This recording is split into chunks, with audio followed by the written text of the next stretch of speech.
friends, my name is Drishti and you are watching Target UPSC Prelims 2024 by Drishti IAS.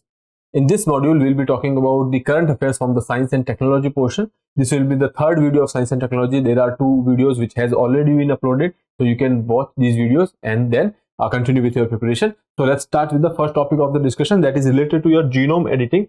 So recently what has happened that Indian researchers developed first ever low pungent mustard based on the genome editing. Now they have used this particular technology to come up with this low pungent mustard. So here you can see that they have specified this particular characteristics by editing the gene into the mustard crop. Okay. Now Indian Agricultural Research Institution has now moved to technologies such as site-directed nuclease. Now this is the second news you can say, wherein site-directed nuclease, this is also a technology they are using, wherein they will go for a site-specific editing. Okay, so site-detected nuclease. Now genome editing is a type of method of altering the DNA of an organism. The technologies allowed genetic material to be added, removed, or altered at a particular location. So basically what they are talking about here is that, you know, that DNA is a double helix structure. So something like this it would be. Let's say if this particular portion of the genome or the gene is somehow affected by something, or let's say it was responsible for the pungent smell of the mustard. Okay, so now what they have done, that they have replaced this particular gene with another gene which is having a low pungent smell. Okay, now they will replace it, they will put it here, and then again the resultant DNA would be in low pungent. Okay, so basically that is the idea behind genome editing. Okay, one of the application which is used here is CRISPR-Cas9. You must have heard about it. CRISPR-Cas9. Okay, so when we are talking about this particular technology here, you can see that is clustered regularly interspersed short palindromic repeats. Okay, so that is the full form of this CRISPR. When we are talking about this Cas9 is basically a molecular scissor, or you can say a kind of protein which works for cutting the DNA sequencing over here. Let's say, as I told you, this particular affected part will be cut down from these two portions. That cutting down will be done by this Cas9. Okay, now let's see some advantage, disadvantage, and then we will see the process. Okay, here you can see there are certain opportunities like targeted medicine. As I told you, these are location specific, they are purpose specific, so they can be targeted. That is one thing. Second is they can be used for the generation of biofuels, or you can say for a specific characteristic kind of biomass can be generated, that can be used for the biofuels. Okay, then disease repellent crops. You must have heard about BT cotton. So BT cotton is a result of genetically modified crop, or you can say genetically edited crops. Okay, so disease resistance. When we are talking about BT cotton, so there was this particular pink bollworm to you can say safeguard this crop from this particular insect, that is a pink bollworm. They have come up with the gene editing, and they have come up with this idea of BT cotton, and ultimately that will be disease resistance. Okay, then new industrial processes can in various processes it can be used. Okay, now when we are talking about the challenges, there are safety related challenges. Okay, because you have to be very cautious if the location, or you can say if there is a minor mistake, error which has been committed during the process, that can give you drastic results. Okay, second thing is related to your ethical concerns. Okay, you must have heard about this word, that is designer babies. Now when you can decide the characteristics of a crop, you can do the same things with your babies as well. Okay, so there is this concern related to designer baby. You can go for a specific characteristics, like I want a child, that child can look like a particular let's say actor, or that can have particular habit, etc. All these things which are based on the genes that can be edited, and you can go for a designer baby. Okay, so these are some ethical concerns related to it. Then there are concerns related to the regulatory challenges. Okay, so regulating these technologies is quite a big task, because these are too technical in nature. Other than that, they are continuously, you can say, transforming. Okay, then when we are talking about this, how CRISPR-Cas9 works, so basically here you can see this is the DNA structure, that is double helix. Okay, let's say this particular part here is affected, or this is the part where we are interested in making a change. Okay, so what will happen is that when I told you that we have this CRISPR-Cas9, we will use this Cas9 as a molecular scissor. We will send it with the guided RNA that will come over here, and then it will cut it down. The helix will be cut down by the use of Cas9. Okay, Now after this is cut down and replaced from this particular place, we will use a programmed DNA or the DNA with our desired characteristics, which can be used over here, and ultimately this new resultant DNA would be the DNA which we want. Okay, so that is how it is done. We can say that this is a programmed DNA. Okay, so that is the process of CRISPR-Cas9. Now we can move further.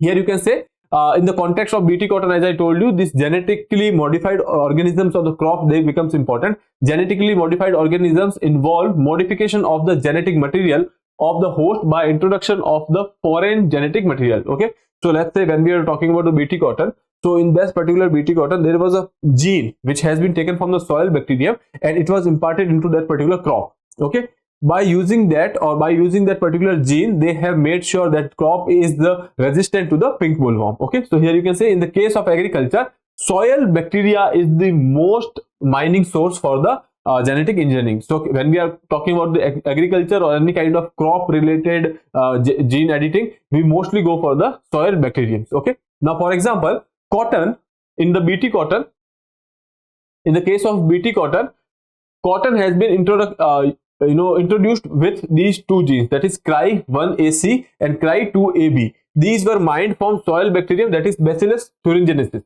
Okay, so these BT are basically taken, these two genes are taken from the BT bacterium and then it was edited into the normal cotton crop. Okay, the resultant was BT cotton. That BT cotton, you can see, will be somehow reluctant to that particular bollworm that is being actually harming the crops. Okay, so here allow the native cotton plant to generate endotoxins to fight pink bollworms. Okay, only cotton is commercially cultivated as a GM crop in India. As I already told you, this BT cotton is the only variety of genetically modified organism which are commercially produced in India. Other than that, there are BT brinjal, etc. But again, they are not yet used commercially. Okay, now we can move further.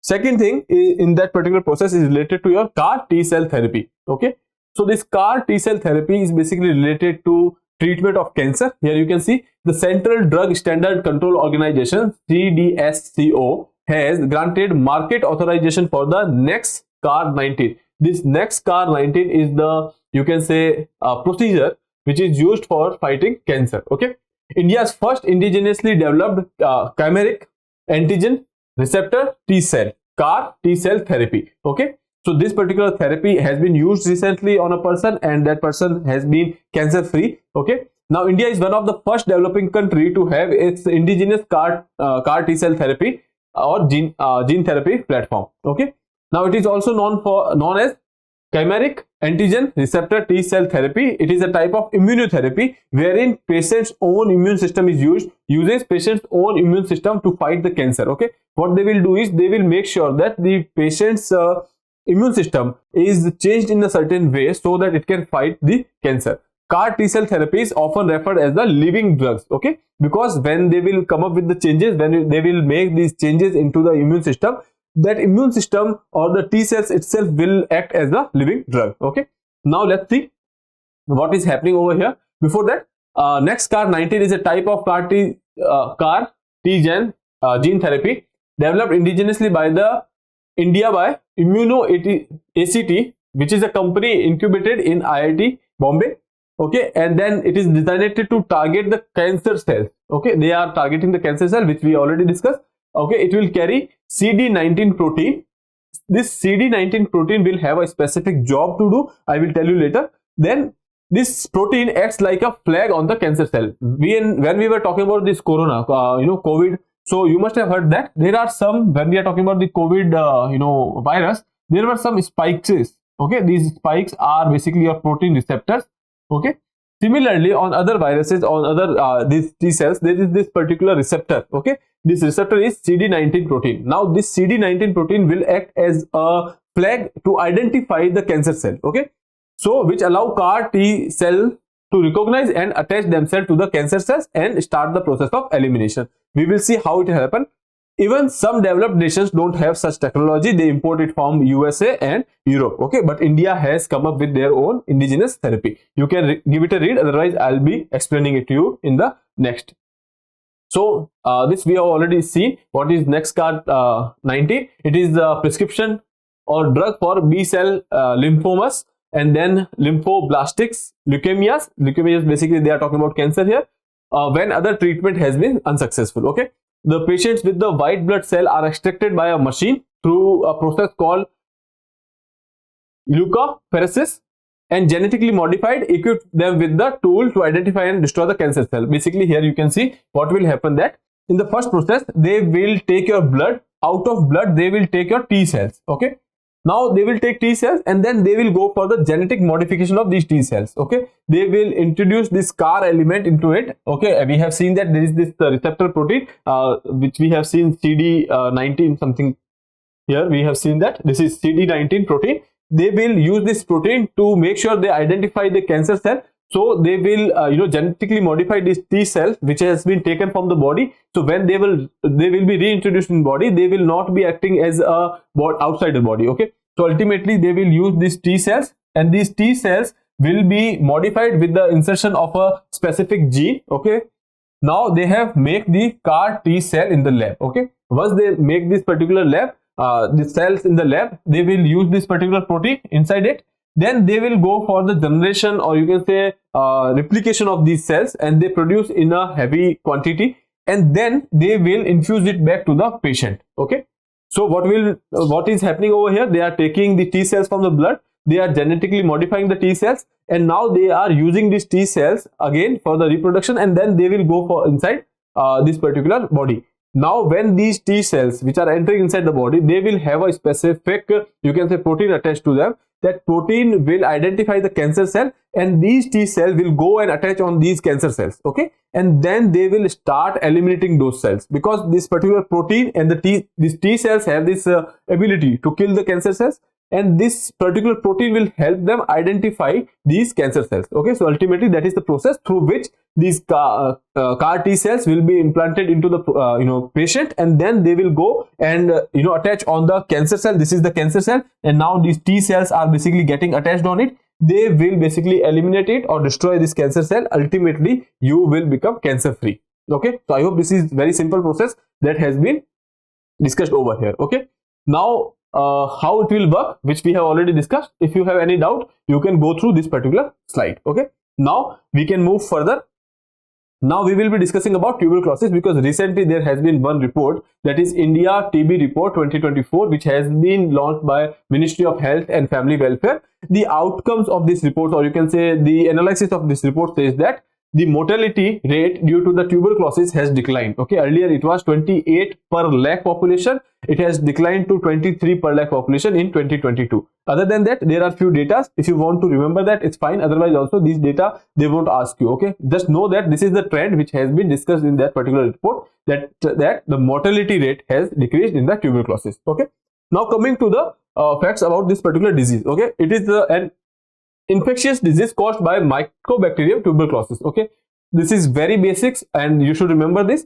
So Mycobacterium tuberculosis, it is commonly affecting the lungs, but in worst cases it can affect the other part of the body. Then it is treatable and curable disease. We have a vaccine for this as well, that is BCG vaccine. Here you can say Bacilli calmette guerin vaccine, that is BCG vaccine. Okay, so that is for the tuberculosis. When we are talking about the transmission happens through the medium of air. Okay, human to human transfer, or you can say person to person transfer will be there through the medium of air. What are the symptoms?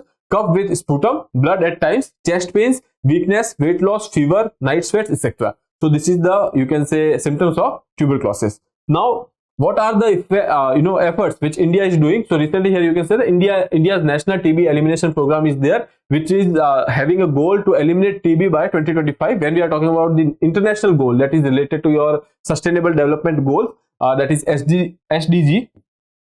So they have a target of 2030. India is moving 5 years ahead of that. So our target is by 2025 we have to eliminate TB. Now national strategic plan is there, that is of 5 years plan, some 8 years plan is there from 2017 to 2025, that is related to tuberculosis elimination. It is in the line with the above thing. Okay, now there are certain platforms like 𝐏𝐤 ecosystem. So it is a national TB information system. Then TB Harega Desh Jitega campaign is there. 𝐏𝐤 Poshan Yojana, this is somehow you can say a financial assistance of 500 rupees will be given to the patients, okay, to support their medical needs, etc. So that is one thing, 𝐏𝐤 Poshan Yojana. Other than that, we have Pradhan Mantri TB Mukt Bharat Abhiyan. It is an initiative of Ministry of Health and Family Welfare, and to accelerate the country's progress toward TB elimination by 2025. The aim is same, that is we have to eliminate the TB by 2025. Here you can say there are few components here. 𝐏𝐤 Mitra initiative, it is to ensure additional diagnostic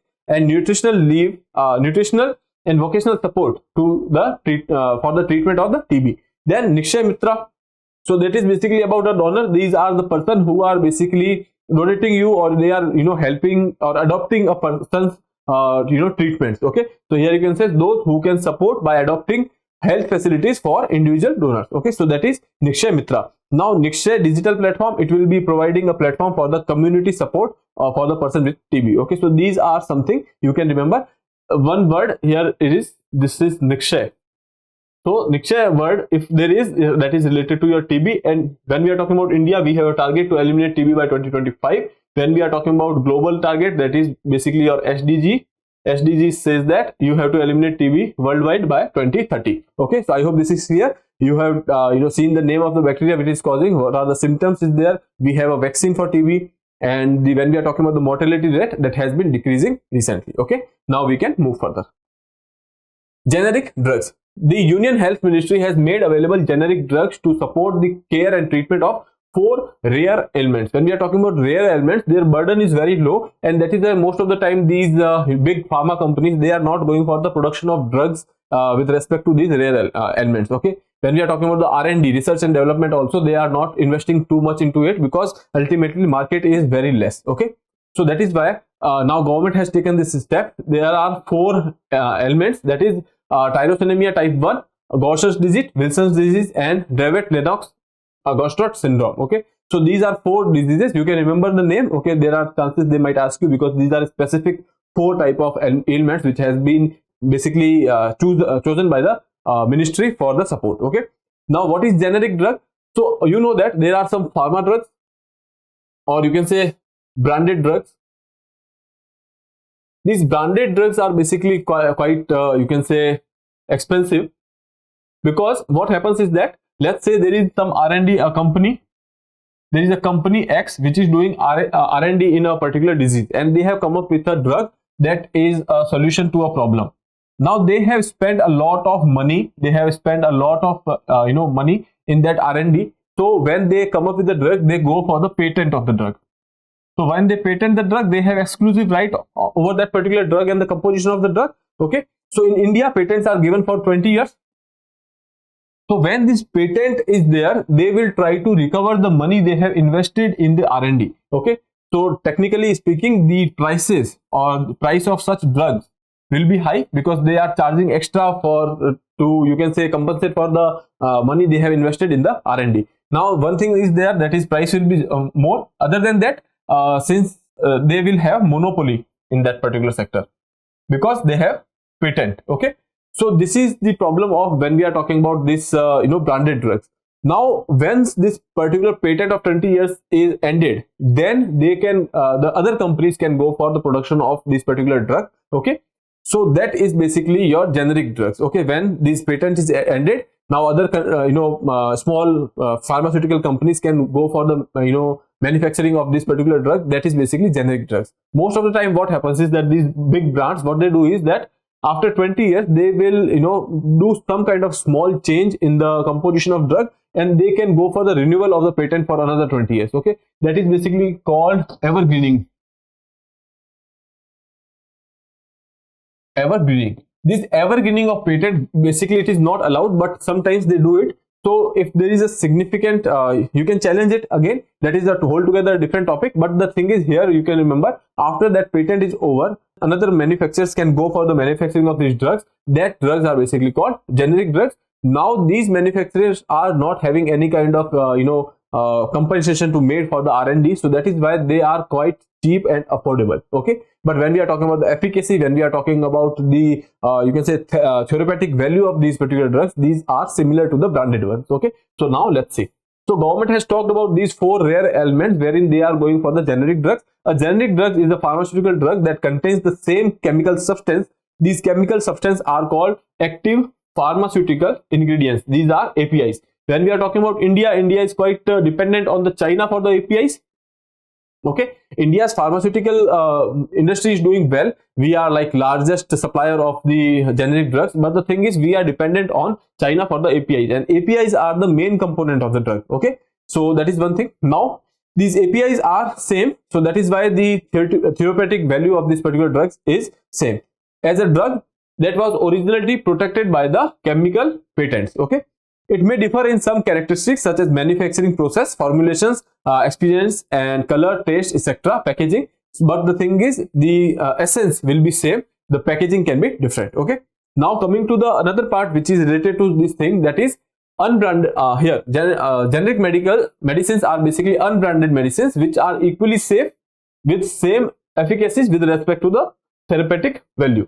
Okay. Generic drugs are brought into market once the original drug manufacturer's patent is expired. India is leading source of cutting-edge innovation, especially when it comes to the providing life-saving medicines at affordable prices to the people. Now, when we are talking about, since these are affordable, we are able, when we are talking about this expensive nature of the branded medicines, and because of which access to the medicines is very poor. So ultimately 55 million people have been annually pushed below the poverty line because of the healthcare payments. Okay, because they have to buy the expensive drugs, and that is why they are going under the poverty line, 55 million people. And when we are talking about India, India is the largest international provider for the generic drugs. Okay, so that is about these generic drugs. Now we can move further. That is, so when we are talking about BharOS software, so basically this is nothing but this is just a operating system. You must have heard about this iOS, Androids. These Android, iOS, Microsoft, you can say your Windows, we have Ubuntu, all these are operating systems. When we are talking about this BharOS, this is indigenously developed, operating system which has been developed by IIT Madras incubated company that has developed BharOS. Okay, BharOS. Okay, now it is indigenous mobile operating system, that is OS like Android and iOS. Okay, now a mobile operating system is a software that is a core interface on the smartphone like Android by Google, iOS by Apple, which helps smartphone user interact with their devices. Okay, and accesses features and ensuring safety. So basically when we are talking about our mobile phones, when you go and you start your mobile phone by providing some kind of pin, and then you can go for an application for your use. So ultimately all these interactions which are done by you with your mobile, these are based on these operating systems. Okay, so basically operating system is a software which is taking care of all your application based needs, and this is enabling you to you can say interact with your phone. Okay, so that is basically your operating system, and now India has generated their own, that is BharOS software. Okay, now let's see. BharOS is contribution towards the idea of self-reliant India or Atmanirbhar Bharat by creating a secure OS environment for India-based users. Okay. Now, why it is secure? Because this is made in India. Okay. So the algorithms which are used in this, they are secure. Second thing is, when we are talking about the information, some critical information which has to be exchanged between the department or you can say ministries, etc. So if we are relying on the OS which is being developed by some other country, so there can be a chance of leakage. Okay, so that information can be leaked because your OS is basically generated by someone else. Okay, but if you are using your own software, you are using your own operating system, that particular potential of leakage can be avoided here. So BharOS services are currently being provided to organizations that have stringent privacy and security requirements, and whose users handle sensitive information that requires confidential communications and restricted applications on the mobile. Okay, so for that, for the security reason, etc., that can be very useful. Okay, now we can move further. Now LIGO project, laser interferometer gravitational wave observatory, that is LIGO. This is basically to be built in Hingoli district, Hingoli in Maharashtra. Okay. Now this process, this particular project has been approved 7 years earlier, but recently they have gone for the approve the construction of this particular project. This will be operated by 2030. Now let's see what this particular LIGO observatories are doing. So basically they are for the detection of the gravitational waves. Okay. It will be built by the Department of Atomic Energy and the Department of Science and Technology with US National Space Foundation and the several national and international research institutions. Please remember these two, which are most important, and there is a contribution of US's institution as well as other you can say international institution. Here you can see this project aims to detect gravitational waves from the universe.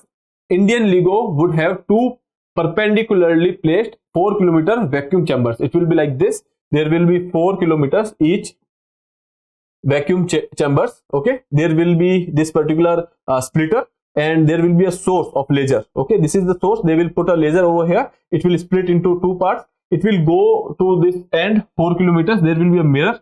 Here will be also a mirror, and after this interacting with this mirror, they will reflect back to the source. Okay, so now in the normal ideal condition, if there is no interference between these waves, so ultimately they will meet at this particular point.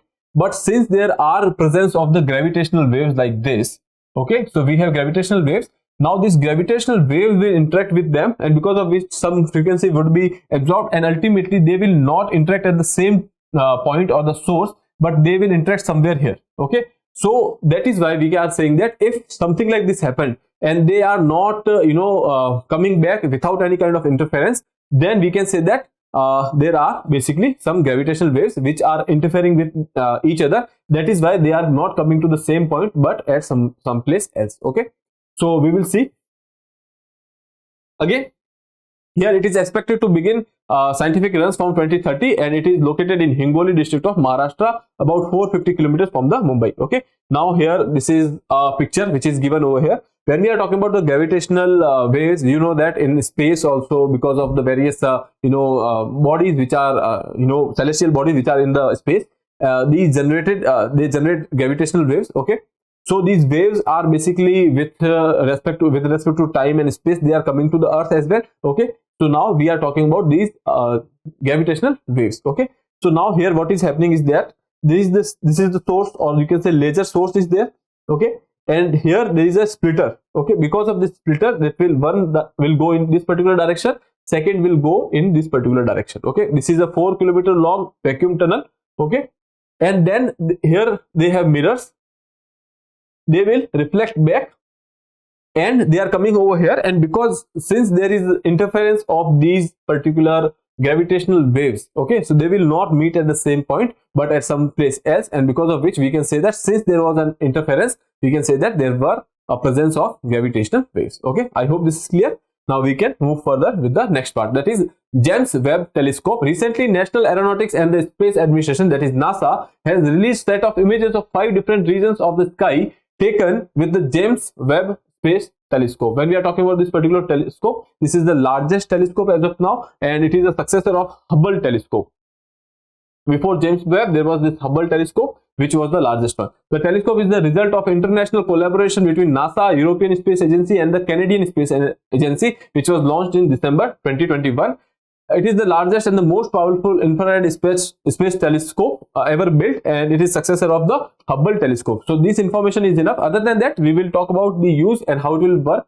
It is currently at the point that is Sun Earth L2 Lagrange's point. I have talked about this Lagrange's point when we have discussed the Aditya L1 mission. So you can go and check what is these Lagrange's point are. Here I can tell you these are the points wherein the centrifugal force, centripetal force, and the gravitational force, all the forces which are acting on particular body in an orbit, they will be you can say resultant force there will be 0, and that is why these are parking spots. They are stable in nature. Okay, now our Aditya L1 is also parked in that is Lagrange's point L1. Now when we are talking about this James Webb, it is parked in L2. Okay, that particular Lagrange's system that will be there for any kind of bodies, any two bodies. But the thing is, when we are talking about this Sun Earth system, so basically we are talking about the Lagrange's point which are present in the Sun and Earth system. Okay, now it can see backwards in time to just after the Big Bang by looking galaxies that are so far away that the light has taken so many billion years to come to our galaxy. Okay, so when we are talking about looking back at time, when we talk about the time as an element, time is also, you can say, a relative feature. Okay, so since there are some galaxies which are so far away that they took some time, the light took that much time to come on Earth, that you can say Earth is around 4.5 billion years old, and they have taken more than that kind of time to reach to Earth. Okay, so let's say there is a galaxy which is somewhere, 4.5 billion light years beyond our, or you can say this distance is so far away that when this light reach to the Earth, we have already been, you can say the Earth has already been in this particular condition. So now once this light particular comes here in the this particular telescope, we can see that from which source it has come, and ultimately we can get the idea like how far it has come and how much time it has taken. And if the time is basically more than 4.5 billion light years ago, so we can say that that is beyond, or you can say beyond even the origin of the Earth. Okay, so that is seeing back in time. Okay, so this is a little bit of complex and relative concept. You don't have to go into details of it, but just know that that can be a feature of this particular you can say telescope. It will examine every phase of cosmic history from the Big Bang to formation of galaxy, stars, planets, and the evolution of the solar system. So that is basically the feature of this particular telescope. Okay, so I hope this is clear. With that, we can move to the next topic, that is crypto mining. Okay, so when we are talking about crypto mining, cryptocurrencies, these are terms which are quite in news. Okay, so currently you can say cryptocurrency is a digital or virtual currency that uses cryptography for security. Okay, cryptography, you can say, encoding something, or you can say for the security they will build some kind of extra parameters or extra algorithms. Okay, it is a decentralized currency, meaning it will not be controlled by any government or institution. When we are talking about the cryptocurrencies, these are not governed by any institutions. They are not released, or they are not backed by any kind of institutions. These are basically a peer-to-peer systems, or you can say decentralized systems. Okay, some examples are your Bitcoin, Ethereum, Litecoin, etc. Okay, now when we are talking about the mining, this mining basically is the process of generating that particular Bitcoin. Here you can say mining is a process of creating a new coin that involves using computers to solve complex mathematical algorithms or puzzles. Okay, so here we can see, let's say there was this one transaction which has happened between A and B. Okay, so this transaction has happened between A and B. In the normal case of scenario, or when you have given a 100 rupees note to someone, so RBI is the guarantor that they will give you 100%. Okay, 100 rupees. Okay, other than that, when you are going for any kind of digital transaction, there is some financial body which is guarantor in that case. Okay, so ultimately there is a third party which is taking care of that particular transaction. Okay, but when we are talking about the crypto mining or cryptocurrency, there is no such authority. There are various computers which are there. Okay, when this transaction has happened, so they will send a signal, or you can say a prompt to these computers, and whoever will generate, or you can say solve this particular algorithm or the problem, mathematical problem which is there. Okay, so whoever has solved this particular problem first, let's say this particular has solved the problem, as a reward they will generate a Bitcoin, or you can say any kind of crypto coin as a reward basically. So this reward is your cryptocurrency. Okay, so that is how it has happened. Ultimately, once this particular computer has gone for the generation of the Bitcoin, now other computers will verify this and they will add it to the blockchain. Okay, now let's see in a specific diagram over here. You can see, now see, this is there is this transaction between these two people. Okay, now they wanted to buy something and transaction has happened, and that prompt has been given to the computer. Okay, now computer will use this as the blocks, as I told you, this is a part of blockchain technology. So they will create a particular block. Okay, so this is the block. Now here you can see, as this transaction has happened in Bitcoin, there was this block which has been generated. Now this computer has to solve a mathematical algorithm, or you can say a mathematical problem.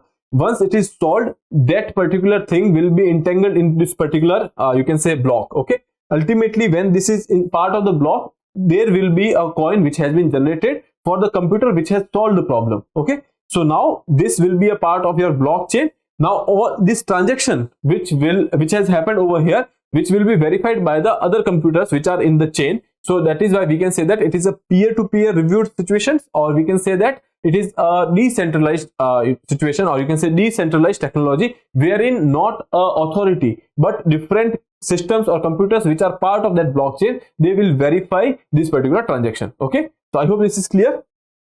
Now as a simple language, you can see that there has happened a transaction that has gone to a computer. Now computer has to solve an algorithm. Based on that particular algorithm, once it is solved, there will be a reward which is given. That reward is basically your Bitcoin, or you can say any kind of cryptocurrency. Okay, this is how cryptocurrencies are generated. Okay, now we can move further. Here you can see there are certain you can say uses. Here cryptocurrency is a medium of exchange created and stored electronically in a blockchain using encryption techniques to control the creation of the monetary units to verify the transfer of the fund. Bitcoin is the best example. They are going for the encryption technology. That is why computer need to solve a particular mathematical problem. Okay, then or to control the creation of the monetary unit. Now if there is no encryption, so that monetary you can say creation will not be you can say control, or there will be an unchecked creation of monetary units. Okay, so that is why there is encrypted technology or techniques which are used. That is why it is called cryptocurrency. Okay, now Bitcoin is the best example. It has no intrinsic value. Okay, because it is of no metal, it is not gold, it is not silver, it is having no intrinsic value. It has no physical form. This exists only in the networks. Okay, and its supply is not determined by the central bank or the network. It is completely decentralized on the basis of the different nodes of the computers. Okay, what are the benefits here? Increased transparency, because this transaction has happened and everyone knows about the transaction and everyone is verifying it. Okay, then accurate tracking is there because it is a record. Everyone has actually verified it, so there is a record of this particular transaction. Permanent ledger. This blockchain is basically a permanent ledger. And then cost reduction. These are some benefits. There are some unknowns. Complex technology. Obviously this technology is difficult to understand. Every time you will go for your exam, you have to revise it because it is a bit technical in theory. Then second thing is regulatory implications. When we are talking about the regulation of bitcoins, you know that in India bitcoins are not legal yet. Okay, then implications, implementations are challenges are there in the implementation, and there are competing platforms. Okay, so these are basically, you can say, some challenges with respect to cryptocurrency. Okay, so last part is cryptocurrencies are based on decentralized network that needs to be mined. Okay, so we have seen the crypto mining. Then transactions with cryptocurrencies are recorded as a public ledger, on a public digital ledger. So this is basically transparent and it is called blockchain.